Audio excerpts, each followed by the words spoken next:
எனக்கு கிட்டத்தட்ட ஒரு 40 வருஷமா தெரியும். இல்ல வயசு எனக்கு 35. அப்ப குழந்தையா இருக்கும்போது தூக்கணும் போது தெரியும்னு நினைக்கிறேன். ஆமா, அவர் நல்ல திறமை சொல்லி அது இப்பதான் வந்திருக்கு. அந்த திறமைக்கு இப்பதான் வந்திருக்கு. அது மட்டும் இல்ல, இப்ப ஐயா அவர் படத்திலையும் நடிச்சிருக்காங்க. இயக்குனர் சிகரம், இவர் தான் முதல் இயக்குனர் சிகரம். அப்ப இருந்த எல்லாரும்னா அப்ப இருந்து இருக்கேன். அது எனக்கும் வயசு தெரிஞ்ச உண்மை சொல்றது இல்லை. இப்படி எல்லாருடையும் நன்றாக பழகுவேன். எல்லாருக்கும் நன்றாக தெரியும். பத்திரிகையில இருந்து மீடியாவில இருந்து எல்லாருக்கும் மரியாதை கொடுப்பேன். அதே மாதிரி அவங்களும் நல்ல மரியாதை கொடுப்பாங்க.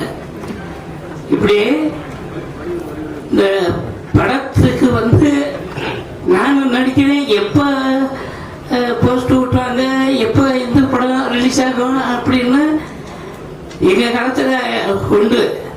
இப்ப ஓடிபிங்கிறாங்க. என்னப்பா ஓடிடி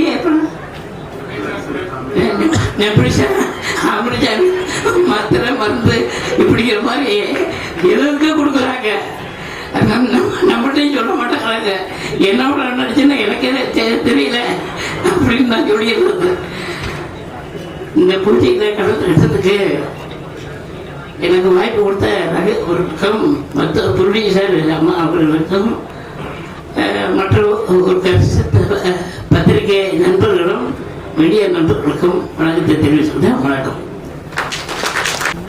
ஏறக்குறைய சார் மறுபடியும் சொல்ற செந்தில் அதே ஒரு சிம்பிள்சிட்டி, அதே ஒரு இது மாதிரி 20 ஆண்டுகள் இன்னும் கவுண்ட் பண்ணி உங்களை திட்டுறாரா எப்படின்னா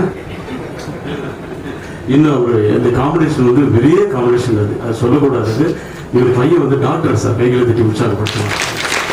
அவர் தான் படிக்க முடியாதாலும் தன் மகன்களை மருத்துவ படிப்புக்கு ஆளாக்கி, அது மாதிரி அவங்க அண்ணி ஒய்ஃப் அவ்வளோ ஒரு தன்மை. யார் போனாலும் முதல்ல சாப்பாடு, யார் போனாலும் ஒரு இந்த உயர்நிலைக்கு வந்திருக்காரு. என்னால் தனிப்பட்ட ஒரு பிரியம். நடிச்சா டக்குன்னு காரணத்தின் ஏவி வந்துடுவாரு. பழைய நினைவுகளை நாங்கள் பகிர்ந்துப்போம். அவர் சாதாரண இந்த இடத்துக்கு வரலாங்க. டிராமாவில்